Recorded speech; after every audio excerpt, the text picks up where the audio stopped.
biso manaka ya baindo kalamuye Afrika manaka ya baindo tuyeba yango tutusa yango tusale lango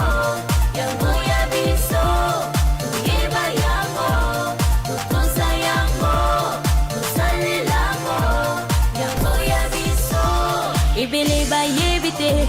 utamokile kelama esalima mibu hebele bote mingi na bino bandeko balandi ya Vuvamu télévision chaîne ya yambo ya baindo chaîne oyo ekelami penza na likanisi ya koluka kolamusa makanisi ya baindo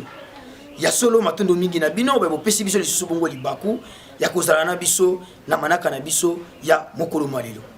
émission na biso mokolo malelo ya kokati ya mabota na bino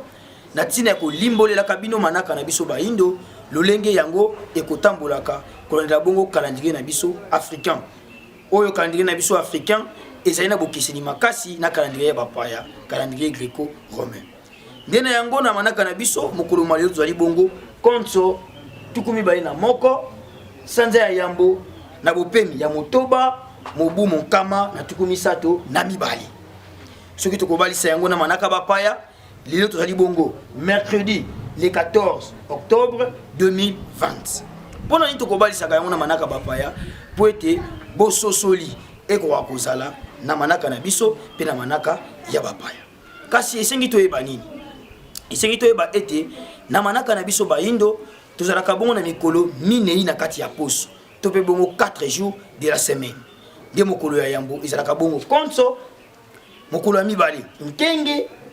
mokolo ya misato ntsona mpe mokolo ya minei ezalaka bongo nkando wana ezali mikolo minei na kati ya poso nde na kati ya sanza tozalaka na mikolo tukumi bale na mwambe to mpe bongo 28 jours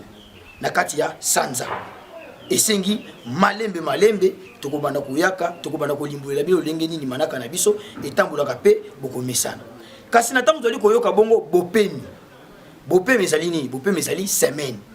nde tolobi bopemi ya motoba tozali bongo na 6e semaine na kati ya sanza na biso oyo ya yambo ya mvulantete na yango na eleko na biso toyebi ya mvulantete ezali bongo eleko na biso ya yambo eleko oyo tozongeli lisusu koyamba mai to mpe mvula ezongeli bongo konoka ezali eleko oyo tozali kosepela bongo kaka na kati ya mobu na biso ya sika wana tomoni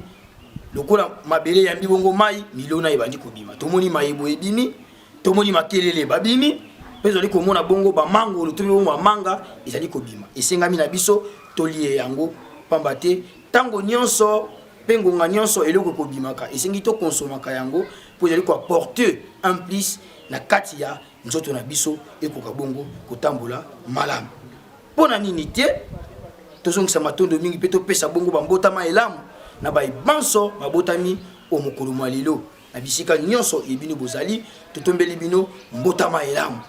lisusu mpo na nini te tozongisa matondo na équipe technique mobimba yesungaki biso po ete biso tokoma liboso ya bitandelo kati na bandako na bino bisika bali kolanda biso wape pai tolaki bongo na nsima ya kamera na tata kwaku image maisha elongo bongo kuna neteni ya montage mpe teni ya réalisation tolaki bongo na tata timba superlatif elongo bongo na tata ngala 9 lumière mpona nini te tozongisa matondo mingi na ya biso cordon kivuya elongo bongo na mokami ndombele mpe équipe technique mobimba na nzela ya bamongisi samu oyo bosongi biso po ete manaka na biso eleka malamu mokolo malelo mpo na biso na bino bandeko balandi tokutani na manaka ezali koya kimi ya mfumu kimbangu eyingelo kati ya mabota na bino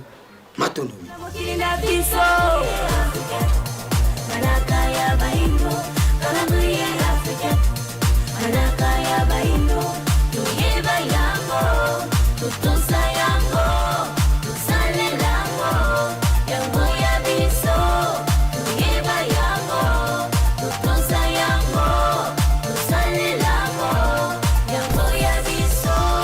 ibele ba yebite utamokile kelama esalima mibu hebele